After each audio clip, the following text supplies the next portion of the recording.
Okay, welcome, thank you.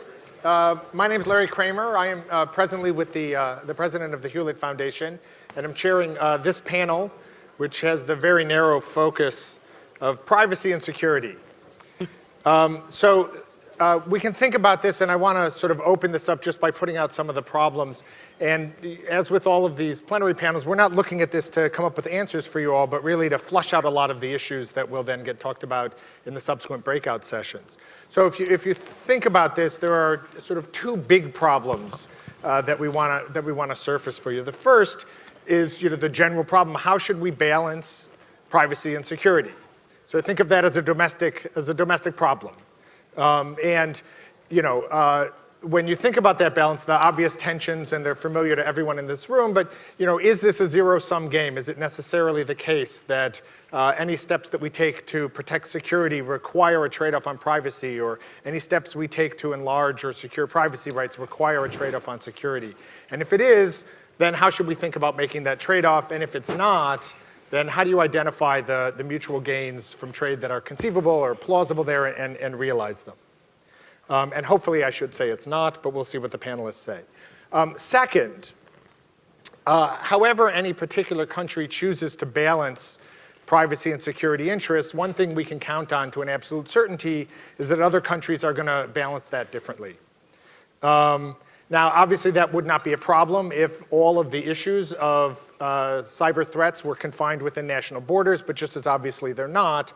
And so that's where the problem comes from. Companies operate and have interests across boundaries. The internet is itself inherently global, and that's both not just as a matter of usage, but also technologically and in terms of the way it actually works.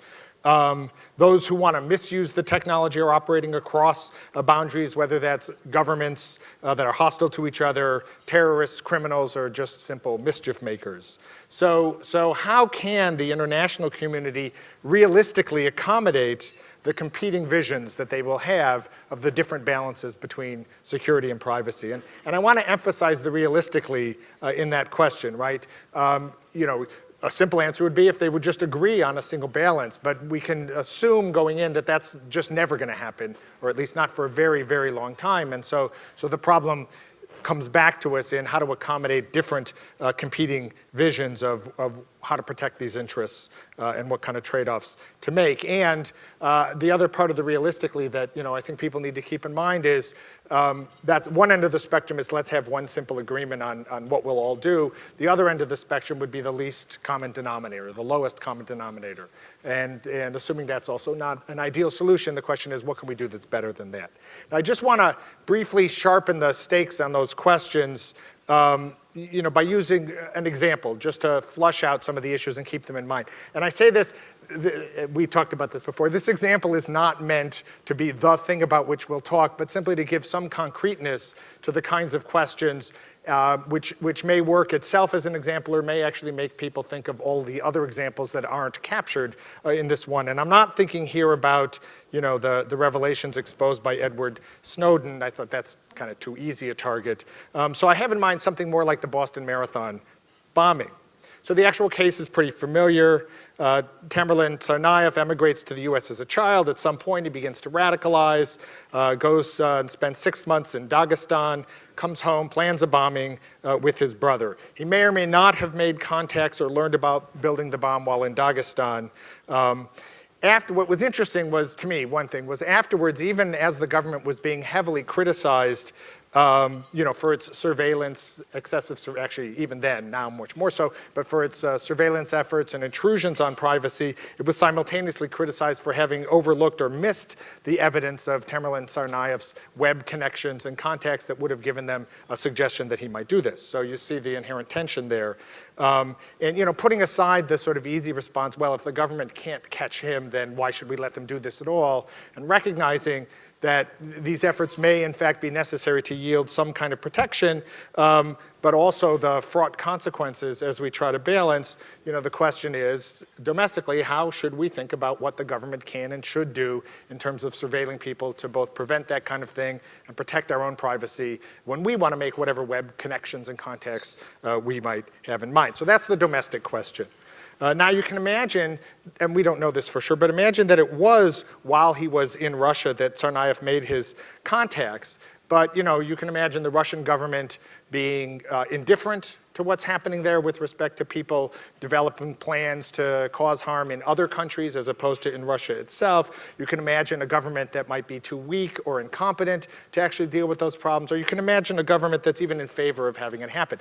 Now, I'm not saying that Russia was any of those three, but it's not too hard to think of governments in the world that would fall into each of those categories. And then the question again is, so how is a country like, say, the US in this hypothetical supposed to protect itself? If it cannot count on the other country to take the steps that are necessary to eliminate or defer threats that are going to cross borders into our country, then what is the appropriate kind of action, and how should we accommodate those kinds of interests? So to think about those two, that's the international question. And to think about those two questions and how we might deal, and we have a superb panel of people with very different kinds of experience to help us, as I say, flush out some of these issues. To my immediate left is Bill Woodcock, who is currently the executive director of the Packet Clearinghouse. Next over is Samir Bhalotra, who currently is the chief operating officer of Impermium, but is here as much for his job before that, which was as senior director for cybersecurity in the White House. Then to his left is Beatrice Covassi, who is the digital economy counselor to the EU delegation to the United States. And finally, at the end, my former colleague and close friend Abe Sofair, who is currently the George P. Schultz Senior Fellow in Foreign Policy and National Security Affairs at the Hoover Institution here at Stanford, but before that served as a US District Court judge and was legal advisor in the Department of State for 5 years, 1985 till 90. There are fuller bios of all of these people in the materials, but since we don't have a whole lot of time, I just wanted you to know who they are and so you have a sense of what to expect. So let me start, Bill, with you, and just put out the general question, which is in the domestic. If we just think about the problem of balancing privacy and security, and the government, making the claim of the need to collect and aggregate a lot of information so that they can protect the citizens of the country and the infrastructure and all of that. Is that a zero-sum game? How do you think about that? How should we think about that? What are the difficult issues? I think the general rubric under which the problems with this are described as big data, right? So here in Silicon Valley, there are a lot of people concerned with big data and how to manage it and what the problems with managing it are. So we can look to that. There are not problems here that the intelligence sector is facing that are essentially different from those the private sector faces. The private sector collects this data for the purposes of marketing and advertising and doing business. The intelligence sector collects it for prurient reasons and, sorry. So the two big problems there are de-anonymization and correlation. So if you're worrying about privacy and you've got these big data sets out there, multiple data sets collected in different ways, the first thing is that people can take parts of that data and bring it together to infer things about individuals that would not otherwise have been obvious, that those individuals think were private. You put together a plane ticket here and a credit card transaction there and a car rental receipt here and so forth, and suddenly you know something about that person believed and had reason to believe that they were doing in privacy. Obviously, for law enforcement, this is a requirement, but when you're not doing it for law enforcement purposes, you're not doing it in order to enforce a law upon a person who's doing a crime, but you're doing it in the general case, then suddenly there's a legal problem with doing that, and it's a legal problem that the government is encountering right now. The second problem is de-anonymization. So there are many, many instances where people believe that they've taken a large data set and made it safe somehow by taking out certain pieces of information that they think are the personally identifiable information. So for instance, the census collects a vast amount of data that people would not give if they thought it was going to be attributed to them individually. And that data gets aggregated and published. But that data, combined with other data sources that both the private sector and the public sector have access to, those can be put back together to de-anonymize and figure out specific information about specific people. There are zip plus 4 zip codes that only have one person in them, for instance. So I think there's a huge inherent danger in just having these big masses of data sitting around, having collected information without a specific need or for a different purpose and leaving it sitting around makes it a really attractive target to people who would use it for all kinds of bad purposes, whether those people are corrupt government officials or hackers or industrial espionage practitioners or whatever. And data tends to multiply, right? So somebody hacks in, steals a database, now there are 2 copies of it. And now you've got 2 different security regimes to worry about. One maintained by an incompetent government agency, the other maintained by a cyber criminal. Okay, so now somebody else is gonna hack into one of those. Now there are gonna be 3 copies. Pretty soon the data multiplies out of control. And having collected the data unnecessarily in the first place is really the root of that problem. The data is big and expensive to collect, but having collected it, it costs even more to get rid of it. So just very quickly, I'm not sure why the data was collected unnecessarily. The way you talked about it, it sounds like from the perspective of a government concerned about security, actually they collected it for exactly the reasons you gave, which is they can look for patterns and put things together and find threats. But do they successfully do so? Ever? Maybe. When they're attacked, they trot out a few examples that they say, were successful. And, you look at that in the private sector and say, well, if I had to go out for funding based on that, I certainly wouldn't have gotten it. But in the public sector, they don't have to justify their actions and budgets and so forth quite as. So this is actually good, Samir, to turn, so you were in the White House, so is this worth doing? Is it effective enough to make it, and is that all that there is to it? If it's effective, then it's okay, even though the same concerns are raised that Bill talks about. Yeah, this is a great point. Just quickly, I want to thank John and Bruce for inviting me here today, and also Chris Painter, a good colleague of mine. Happy to see you here again today. This is actually the first topic I wanted to raise. I'm now in the startup sector here, running a startup company, but I'm going to talk about my government days. Brushed off my time, put it on for you. Effectiveness was a major topic of discussion in the government, and I think both in cybersecurity, where I focused, but also in surveillance, where I worked before in the U.S. Senate Intelligence Committee. And you hear the legislators and the overseers talk about effectiveness of the programs. Terrorist attacks that have been stopped, right? Dangerous people who have been found. But I think it is difficult for most people on the outside of those closed groups to make the judgment on their own. And maybe to even trust that their legislators who have that closed access have made the right judgment. So it is definitely debated both in cybersecurity and surveillance whether the effectiveness is there. But I think it's hard to relay that to other people with confidence. And I think that's a weakness. That goes to my second point, which is transparency. Obviously a big theme here, right? Transparency of the effectiveness of a program. Is the security gain worth the political risk and the potential of abuse of dangerous and powerful technology, right? But other types of transparency, for example, to reassure US citizens in the case of the United States, what the government might be doing with data inadvertently collected on them or purposely collected on them, what can and can't be done. I think transparency there would go a long way, and I think there's a way to do more there without giving a roadmap to the bad guys about exactly how to defeat those security systems. A third point that comes up a lot is oversight systems. So this is not so exciting for the press to write about, courts and congressional overseers, but actually in the government it's something that we thought about a lot. And I worked on both sides, in the Congress and then in the White House afterwards. And I think there's been a lot of attention paid to oversight systems for surveillance, right? It's a complicated structure of intelligence committees, secret courts, parts of the government, Department of Justice overseers, reports.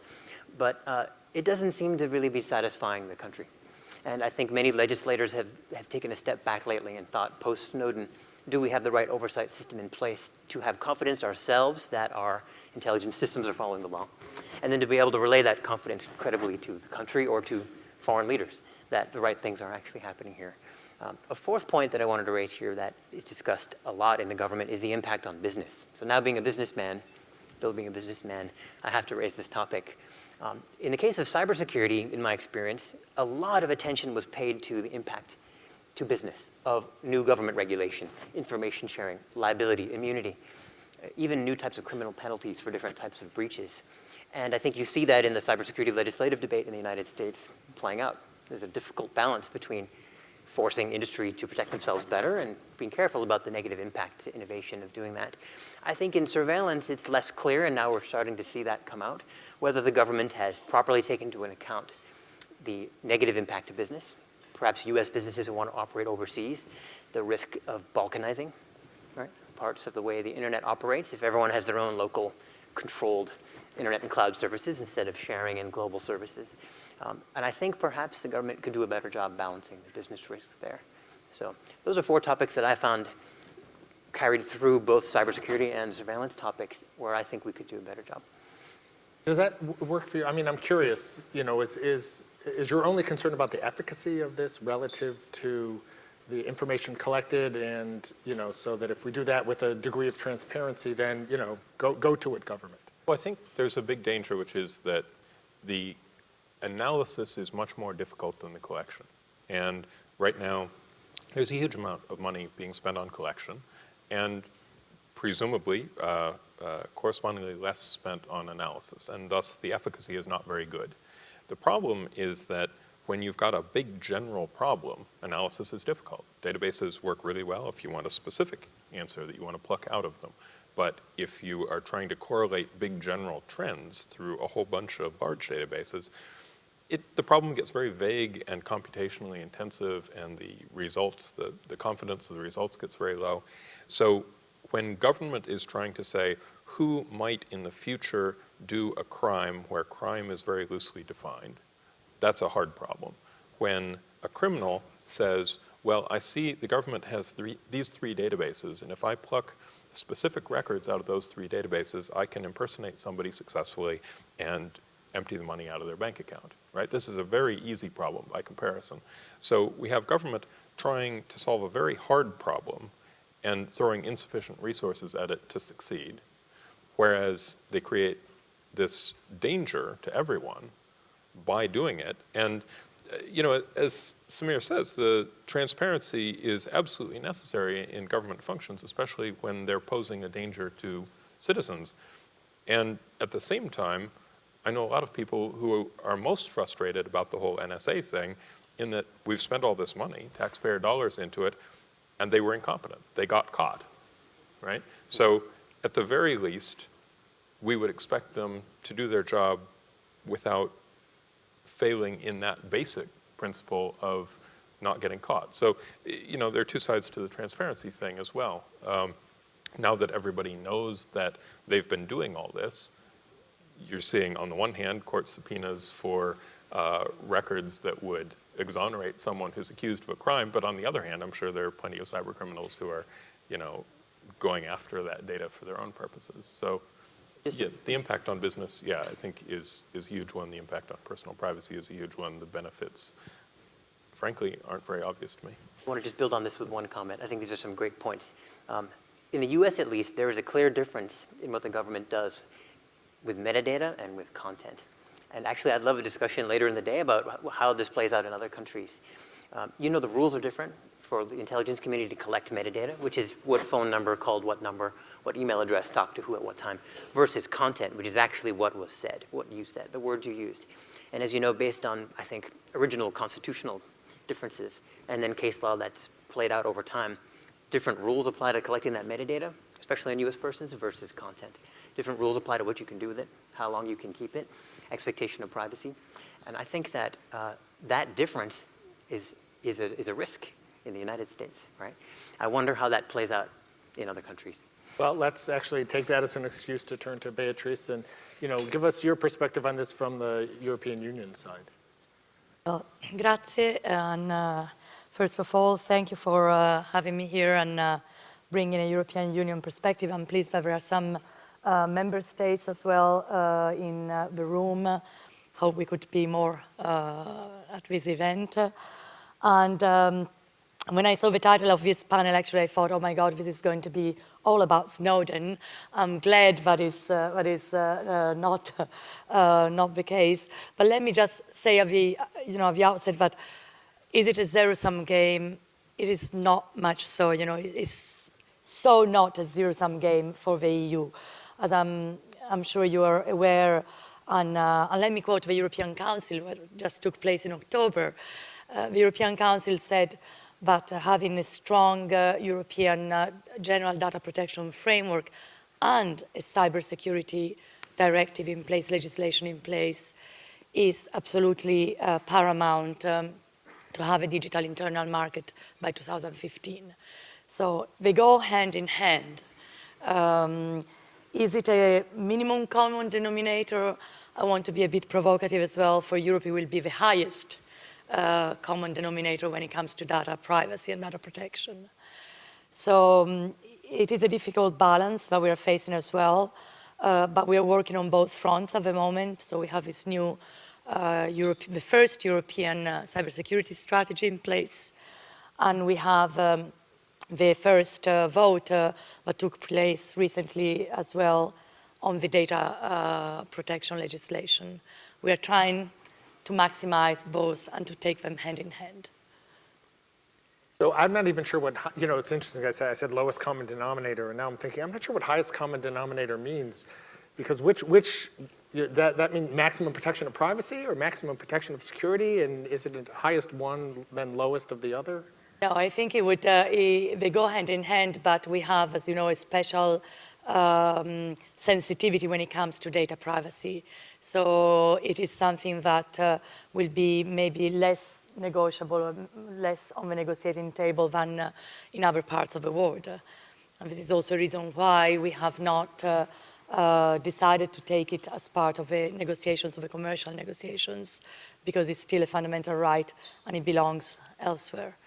So I suspect that when it comes to privacy, we think that also companies, if they have to adapt to European rules, they would go for the higher protection while going for the lowest protection.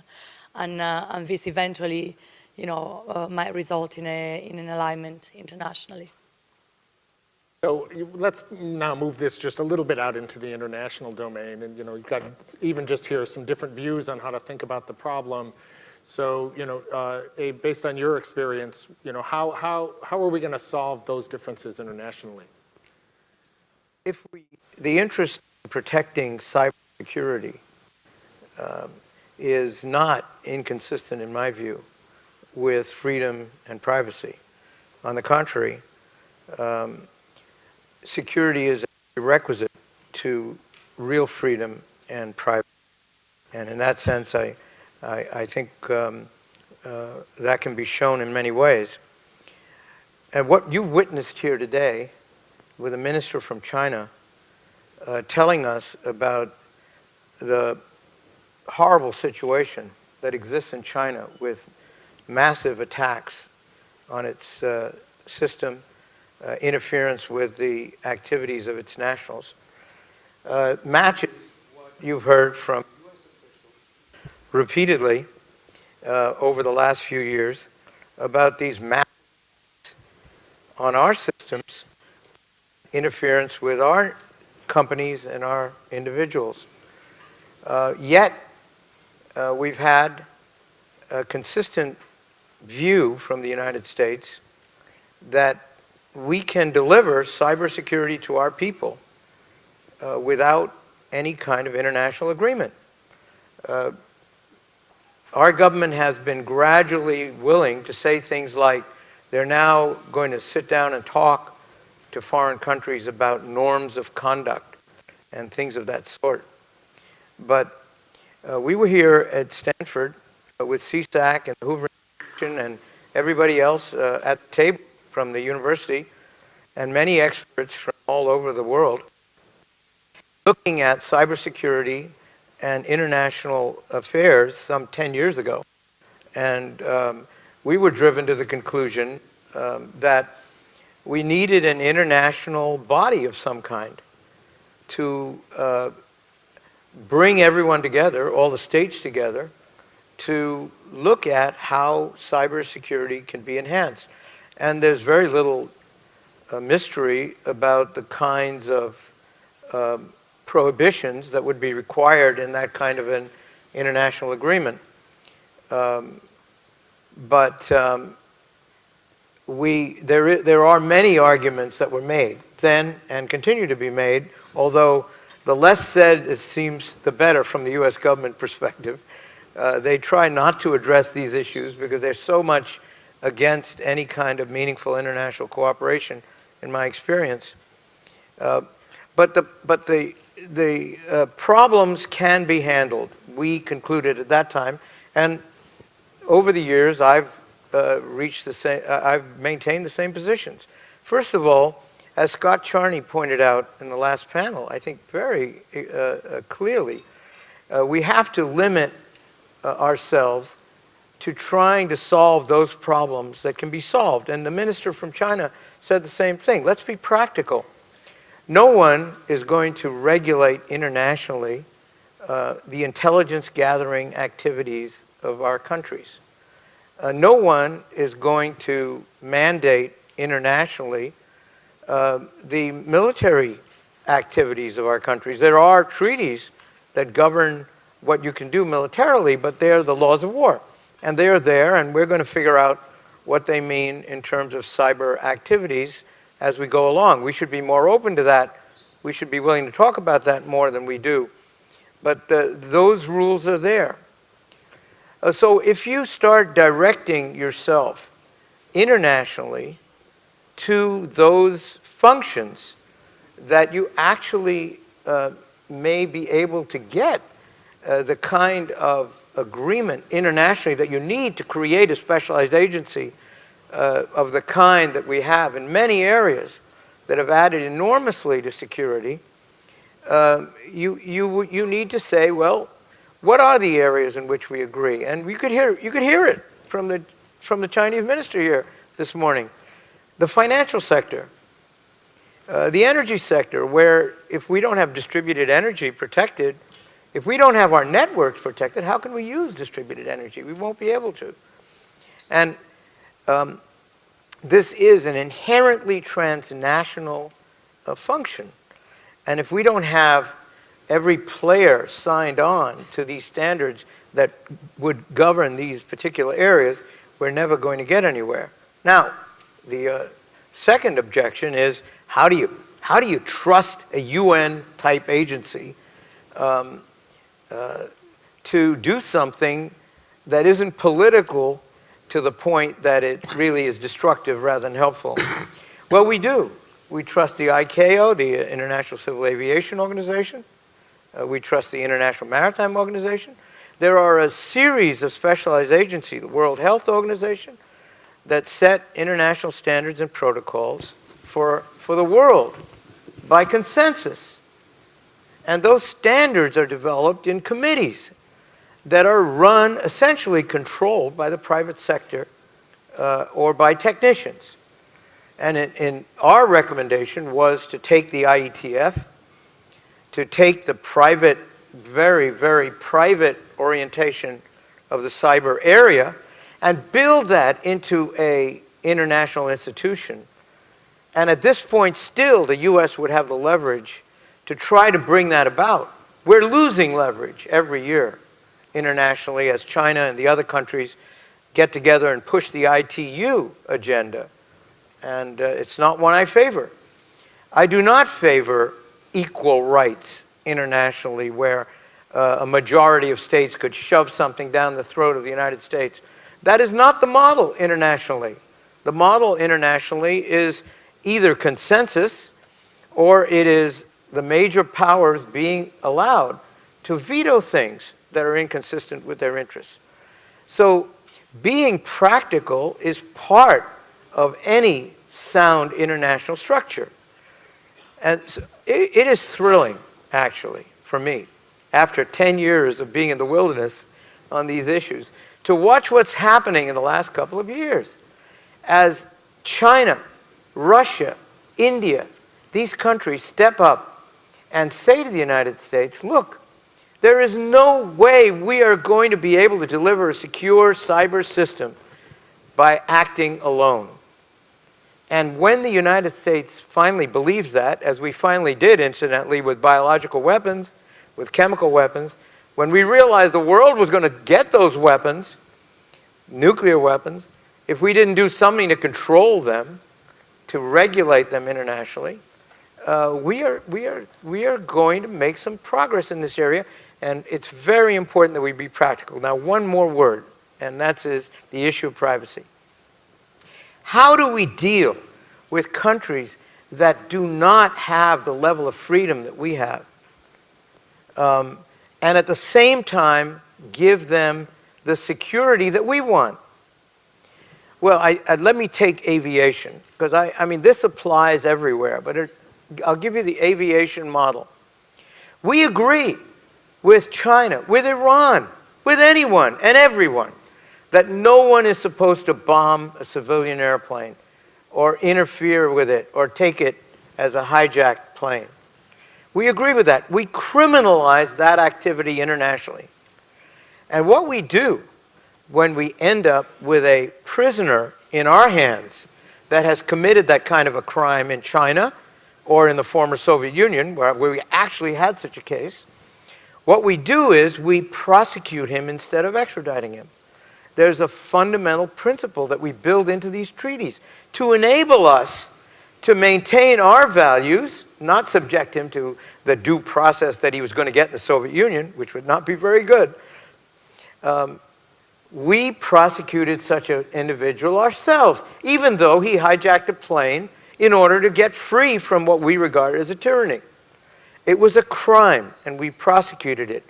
And that is the way, I think, that is one way that we can develop these ideas internationally, develop an international organization that can look at protocols and standards that would enhance security in specific areas where we all agree to do that, and at the same time maintain our commitment to privacy, liberty, economic freedom. Thank you. Did you have a... Yeah, I agree with many of Abe's points, and I want to come back specifically to the question of intergovernmental cooperation. I think something that's an area in which governments have a lot to learn from the private sector, in the sense that the private sector does a lot more with a lot less in international cooperation. The private sector collects a lot less data in the first place, and much more willingly shares it cross-border with their counterparts in order to foil cyber attacks. So governments, unfortunately, have very little to offer in terms of foiling online attacks, but in things like the Boston Marathon bombing, that's a very different case where it's an offline attack, and that is clearly the responsibility and authority of government to try to thwart. So I think the governments holding on to data and thinking of data as something that they can't share with each other is tricky. And when they collect so much data, it becomes very difficult to share little bits of it, because sifting the appropriate little bits out becomes almost an impossible task. When you have only the appropriate data in the first place, it becomes much easier to share, much easier to work with your counterparts in other countries that you might not agree with on a lot of issues, and still come to a positive outcome. And I think that comes back to the question of the balance between the collection and the analysis. And sharing data and collaborating with other people who have other pieces of data to see where there's a useful intersection, that's on the analysis side, which is being underinvested in right now. Whereas collecting too much so that it overwhelms you and you can't share anything is the too much collection side of things, I think. Well, I'm not suggesting that we need governments because they are the ones with the data and the ability to do this. We need governments because they're the ones with sovereign power. Yeah. They are the ones who can bless this kind of an operation, which I hope and which I would insist be controlled by the private sector rather than by governments. I think we need this to control our governments. Our governments are out of control. They are the ones who are giving us insecurity in massive doses. They are the ones who are insisting on intelligence gathering, on military activities, that are still aimed somehow at dominating the world, as though anyone is going to ever dominate the world in the cyber arena. And the biggest offenders of aviation security are governments. The Russians are the ones, the Soviets were the ones who shot down the Korean airliner. I mean, the biggest single offense in ICAO history. So I'm not under any illusion about what governments can contribute here beyond the sovereign blessing that would enable the world to get out from under this free-for-all, essentially a free-for-all that is going on, that is pointless, getting increasingly expensive, and is destructive to everybody. So I think we have, actually I was determined to, we have time for a couple of questions from the audience. Yeah, please. Somebody's going to come running with a mic. Several people are running with mics. Mics are converging.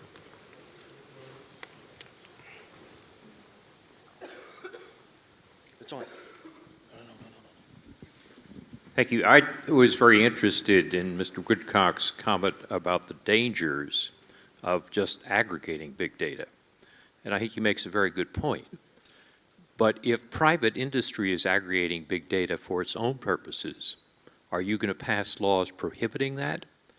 After all, if the government aggregates big data, it may make mistakes, as we've recently seen, but presumably its security is a lot tighter than the security used by most private industry.